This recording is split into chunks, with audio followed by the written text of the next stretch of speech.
I'd like to acknowledge Australia's First Nation people as the traditional custodians of the land, and for this episode in particular, the Darawal people. I pay my respects to their elders past, present and emerging. It's tough to call it work sometimes when you're filled with as much passion for some of this stuff as I am. It's a wonderful way of life, but it is definitely a lot of hard work. So. This is Over a Glass. I'm Shanteh Wale. Paul Sloan is the winemaker at Small Vine Wines in Sonoma County. Here, he and his wife Kathryn work with estate-grown organic fruit planted in high-density vineyards. Paul joins me today to tell me more about making wine in California's North Coast. Hi, Paul. Thanks for joining me. Hello, and thank you for having me. It's so lovely to have you on. Sonoma is a place that I adore. I have never visited, but really adore the wines from there. So I'm really looking forward to hearing a little bit more about what you do and why you do it. I'm excited to share, and thank you so much for hosting the show today. I'd love to know a little bit about kind of how the whole wine journey first began for you.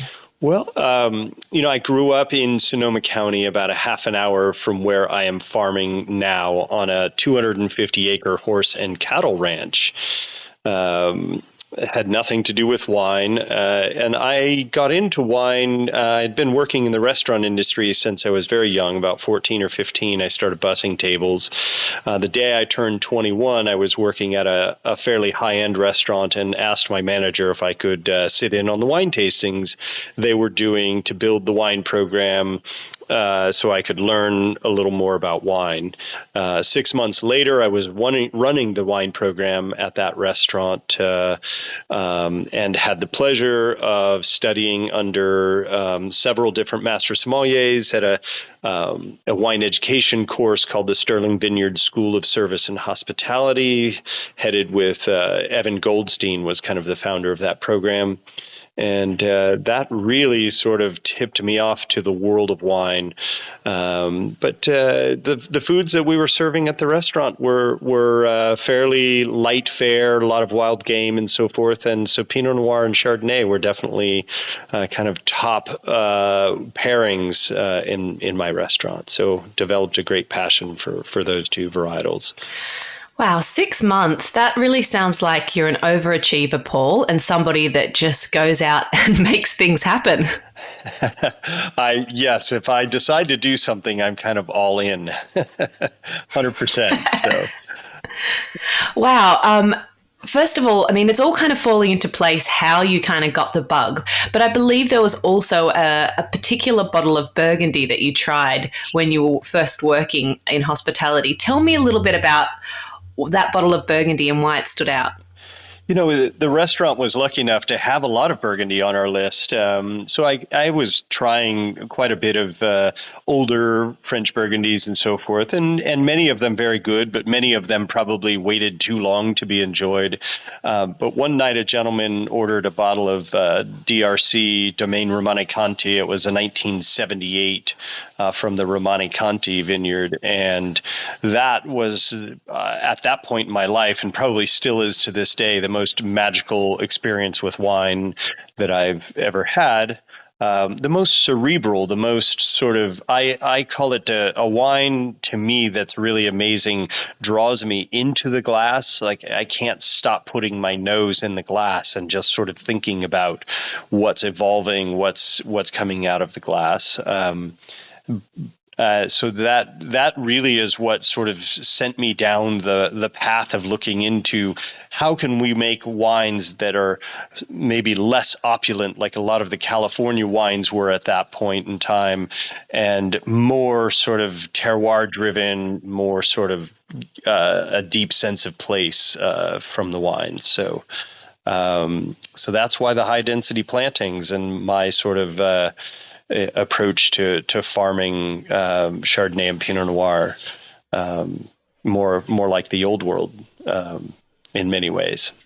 Wow, we're seeing quite a bit of high density plantings in Australia as well, and I think for us, high density kind of sits above that kind of 2,000, 700 kind of vines per hectare. It's kind of up above that. And I believe you guys are around 2,700 to 3,600 and upwards in your classification per acre.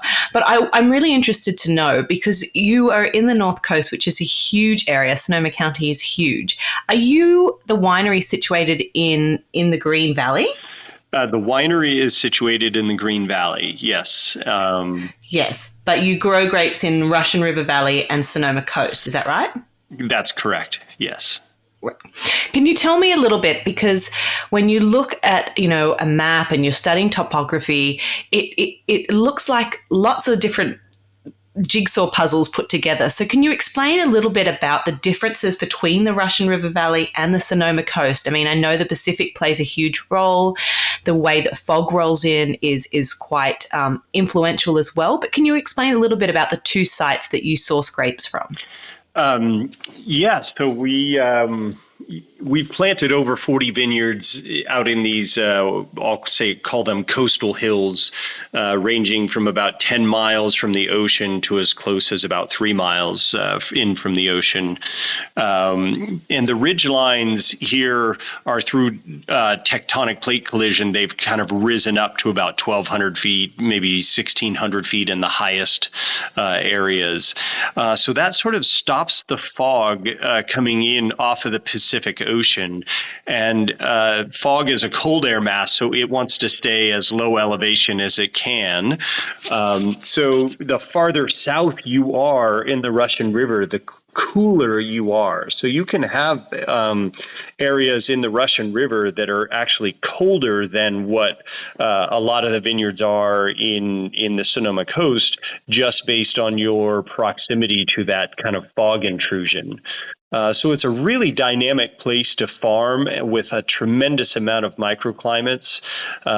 I tend to find that plateaus and slightly east-facing slopes are my favorite. Obviously, when you're on a plateau of a ridgeline or an east-facing slope, you're going to have good drainage. And fog intrusion and wind are prevalent with this proximity to the ocean. There's an area called the Estero de Americano, which is just south of me, about 2 miles, and that's the main wide valley for fog intrusion. So the fog kind of funnels in from the west, heading east as it warms up during the day, and then that affects your wind and fog patterns. Remember, the Pacific Ocean, kind of like in Tasmania or whatnot, where you're quite cold in Australia, the Pacific Ocean is between 48 and like 55 degrees all year long. So it's quite a cooling engine for the growing region, which gives us a very, very long season. We can have bud break in February and be harvesting in October. So a very long season, and it does not get very warm during the summer. It's, a warm day for us is maybe 85 degrees Fahrenheit. So it's quite a unique place to grow, a very maritime influenced growing region. And you mentioned per hectare on spacing, and in California we deal with acres. So we're planting in hectares. We're in the 9,500 vines per hectare, almost 10,000 vines per hectare. Planting, because we have 3,630 vines per acre, and it's about 2.4 acres, 2.38 acres per hectare. So it's pretty high density. I love that. Thank you. Yeah. The conversion rate, when you're just used to speaking in another form, really messes with my head. So that makes it very clear. Thank you.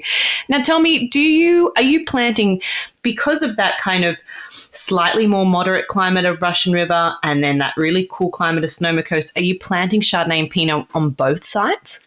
Yes, for winemakers like me that want to do no additions whatsoever to my wine other than a tiny amount of sulfur to, prevent oxidation and preserve the wine when they're complete.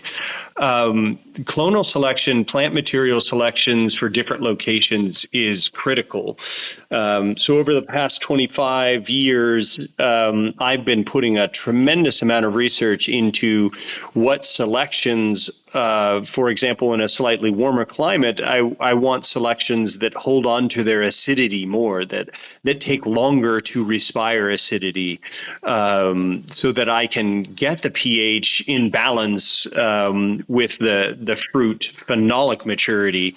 And many times we would find, the Dijon selections from Burgundy to respire their acidity much too quickly in the warmer climates, and the pHs of the wines require adjusting because they're too high and somewhat unstable. So if you want to be a minimalist in the cellar like I am, picking your different selections based on, their characteristics, not only for the soil, but the climate and your goals as a winemaker, is definitely something we put a lot of attention to. Chardonnay is planted by me much less than Pinot Noir. I'm about 2/3 Pinot Noir, 1/3 Chardonnay, and we have what we call a Wente selection, which originated from Montrachet back in the 1800s, and those selections, the Wente selections, seem to be making the best wine out in this area. And there's lots of different variations of it, minor differences that we're working with on Chardonnay. So, fascinating. In terms of organic viticulture, I imagine that can sometimes be fairly problematic in somewhere like Sonoma Coast, where it can get quite cool and you do have that kind of, that fog that comes through.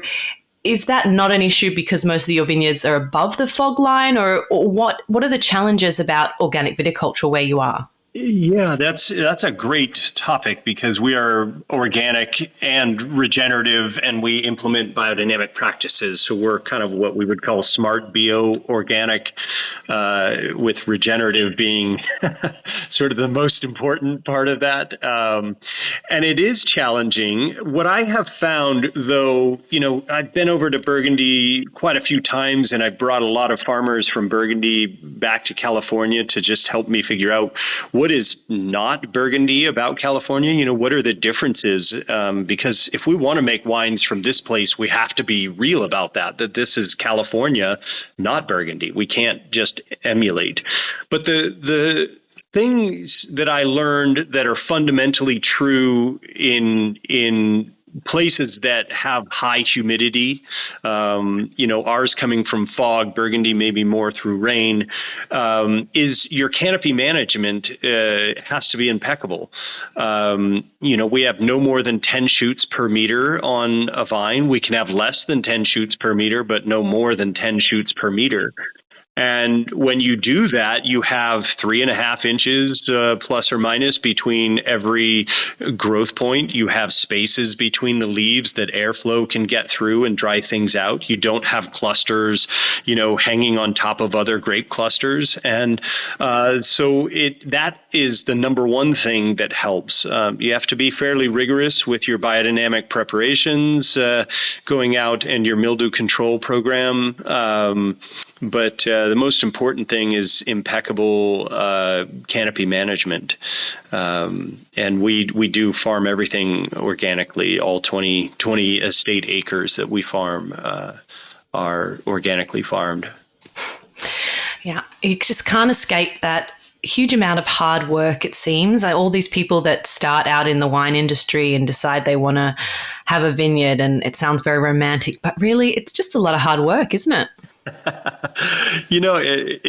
It's tough to call it work sometimes when you're filled with as much passion for some of this stuff as I am. But yeah, it's, you put a lot of hours in. There are times that no matter what's going on, you have to go to work if you want to bring fruit in that's of high quality to your winery. So, but then there are other times that you can relax a little more. So it's a wonderful way of life, but it is definitely a lot of hard work. So. Well, I'm glad that you love it so much.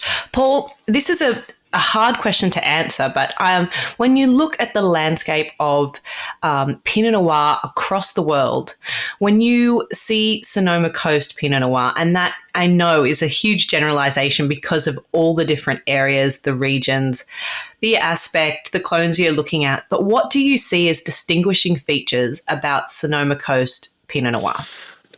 Wow, that's a fascinating question, and it's there are, I'll say, remarkable wines being made in several different locations around the world, and Tasmania is a place that I've tasted some incredible wines, which also shares a maritime influence, and I see some similarities to those wines to the Sonoma Coast. And generally, what I think is remarkable is you're getting what I would call high tone wines, often quite ageable.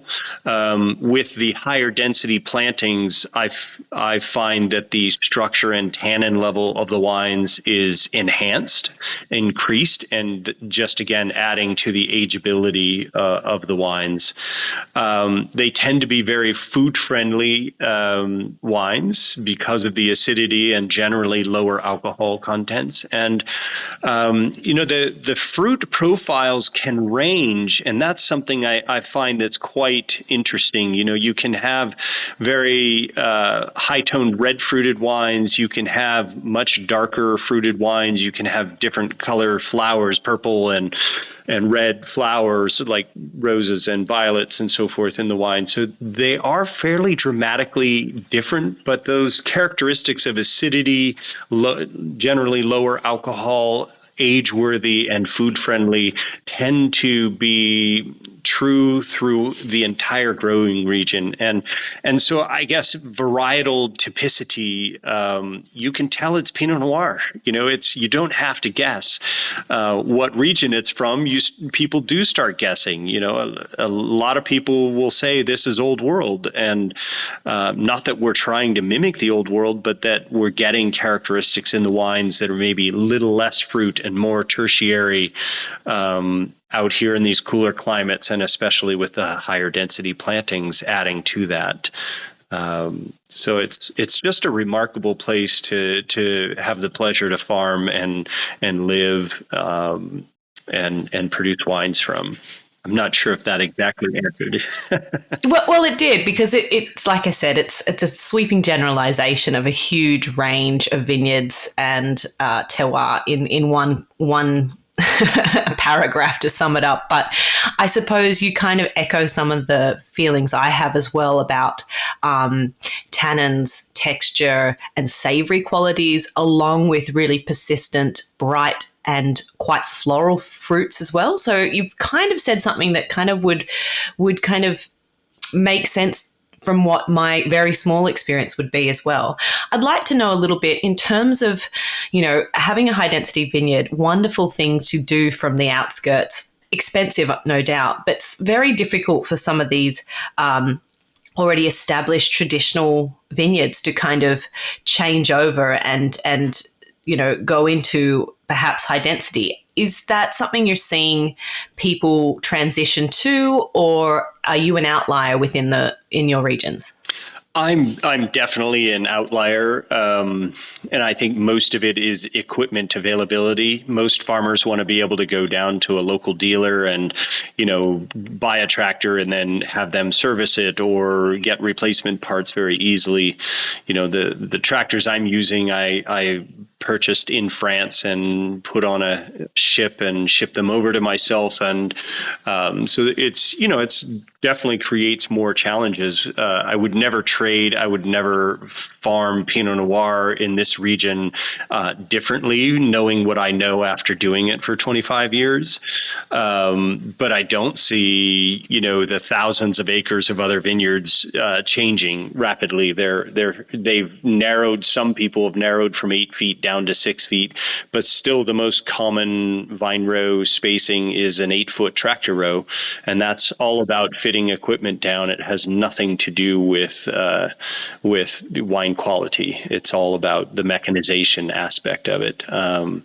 So, I think the people that are in it for higher quality wine are down in the 6-foot tractor row range, but not many people are going more narrow than that, just because it is expensive and the equipment is still so specialized.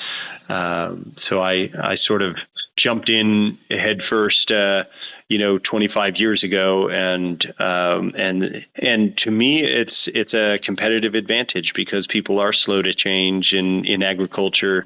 It gives me something very unique that not many other people are dabbling in the area, and don't really realize how special it can be when you find the right soil type. It's not a one size fits all. High density has to be, I often mention to people, if you think about what's inherent about a bonsai pot, there are 3 dimensions that are imperative to having a true bonsai, and that is the depth of the pot matters as much as the length and the width of the pot. So if you have deep soils, the vines might compete with each other laterally, but the roots will keep going down, finding water and nutrients and growing vegetatively. You need to have bedrock or a limiting factor in some way to stop the roots from going, the majority of the roots from going deeper. You want 85% of the roots to be within 2 feet of the surface of the soil for high density to work really well. And we have this sandstone bedrock, so it's porous, water can flow through it, but it stops the vast majority of the roots at 2 feet, and that helps us regulate the vigor of the vines, giving us a perfect balance at these, nearly 4,000 vines per acre spacings. So that's definitely an important factor. For sure. I mean, in terms of when we talk about making a complete wine and a Pinot Noir that has, like you were saying, the whole spectrum of flavors, a lot of people and producers, you mentioned also Tasmania as well, are playing around with and successfully using a whole bunch of whole berries because of your high density plantings. And like you said, the thicker skins. Are you using any whole bunch in any of your wines? Or are they all destemmed? That's a good question, and I would say that I'm either 100% whole cluster in a fermenter or 0. So what I have kind of discovered over time is that certain selections are too concentrated, and I can actually reduce the concentration level by using whole cluster or whole bunch in the fermenter. And people kind of say, well, don't you get more tannin from the stems? I say, yes, that's true. But if you think about whole cluster fermentations, you have those berries still connected to the stems. There's no easy pathway for yeast to find the juice inside the berry. So I find that whole cluster fermentations are generally cooler temperature for a longer period of time, maybe 18 to 21 days for a whole cluster fermentation. So it's more a lower temperature, longer fermentation, and a whole berry, destemmed fruit. There's a direct pathway into the juice. The fermentations tend to be 12 to 14 days and a lot warmer, and you're always kind of fighting the temperature and trying to keep it cooler. So I feel I make great wine from both, and it's understanding and working with the same vineyards and the same selections over years that I discover where I make the best wines out of each and every vineyard. And it can vary a little bit by how much whole cluster I do by fruit set. How many berries are on a cluster, for example, would vary my percentage in the overall final blend. what the percentage is. So I dabble with both, and I feel like the best wines I'm making are from the whole bunch, whole berry. I find the wines more complex, more interesting, sort of like making Boeuf Bourguignon. You want a low and slow temperature for a very long cooking time. Yet I feel like the wines from destemmed fruit, when I'm deciding to do destemmed fruit for certain reasons, is better than I would have made from whole cluster in those particular scenarios. So lots to explore there still. Definitely, it's ongoing. And I like your approach. It makes a lot of sense. It depends on what clone you're working with and where it's grown, and then, tailoring, that recipe to suit, what the site that you're on. I love that you said, you mentioned something about being too concentrated. I just kind of had a giggle to myself because the amount of people making Pinot Noir that would would just die at someone saying I've got too much concentration is quite remarkable. In terms of your oak regime, with power and concentration, and like you said, that density of fruit, often you need a little bit of oak to kind of pull that together. What is your approach to new oak? And again, does that vary depending on site and season? It does very much so depend and varies slightly. In general, I purchase enough barrels for 20% new oak and generally end up using somewhere between 0 and 12 to 15% in most vintages. And I'm looking for barrels with extremely tight grain wood, with a very generally a long, cool fire. So a toast level that's sort of an elegant toasting. So there's no charring. It's more a caramelization of the wood. I want the heat to get deep into the wood, so you're not pulling out some of those woody characters of untoast, like the woods hasn't been caramelized. It hasn't changed those tannins to something sort of sweeter or softer. So I'm very picky about my barrels, and I kind of only work with a couple. I work with two, regularly, and then I always purchase and try some other coopers, one or two other barrels every year to always be on the hunt for something new, unique, and special that might work well for my vineyards. But usually I try them for 1 year and don't need to try them again. So, I'm pretty particular, and I'm a minimalist. Although I do believe in oak aging both for white and reds, I use little to no new wood on whites and only about 12 to 15% most vintages in reds. So I'd love to know, when you're not drinking your own wines, are there other wines from your county that you enjoy drinking? Someone else that you'd like to shout out you think is doing a particularly good job? There's an association that I'm a member of, and it's called the West Sonoma Coast Vintners. And that association, I think that most of the wines of the producers involved in that association are making incredible wines and are of note and worth trying. So that would be a good place to start, is just going on to the West Sonoma Coast, and you could try the 15 or 20 different producers that are there. There's a gentleman by the name of Ross Cobb who I really think he's making some pretty cool wines, and John Ratek at Cerritos, he's making some pretty nice wines as well, and they're sort of unique to some of the other folks. So those two are I think very good. And worth trying, but definitely go on to the West Sonoma Coast Vintners website and take a look at who's there, and all of them are worth trying, in my opinion.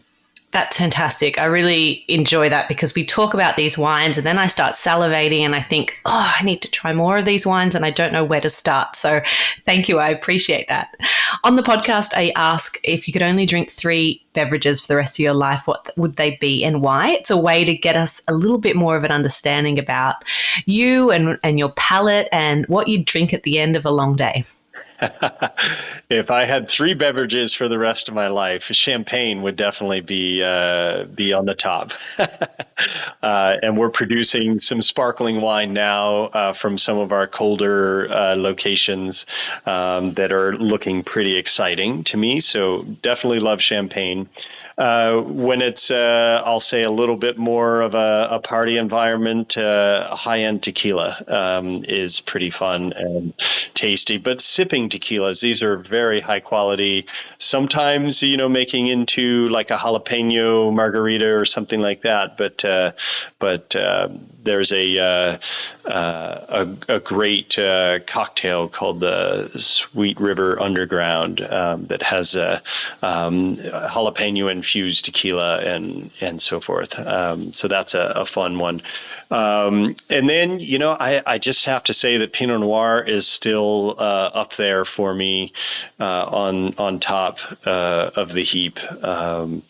For still wines, there's nothing better than a very complex and interesting and compelling Pinot Noir that's made true to varietal characteristics and aged, somewhere in that 8 to 15 year range, where you're just finding magical attributes in a wine that you can think about for hours and days. So that would probably be, and I know that's all over the place, right? I mean, champagne to tequila to Pinot Noir, but and there's always a good cold beer, to add a fourth in after a hard day's work on a warm day. So, in Australia, we consider that a given. The cold beer after the end of the day is non-negotiable. Paul, we could definitely drink together. It is.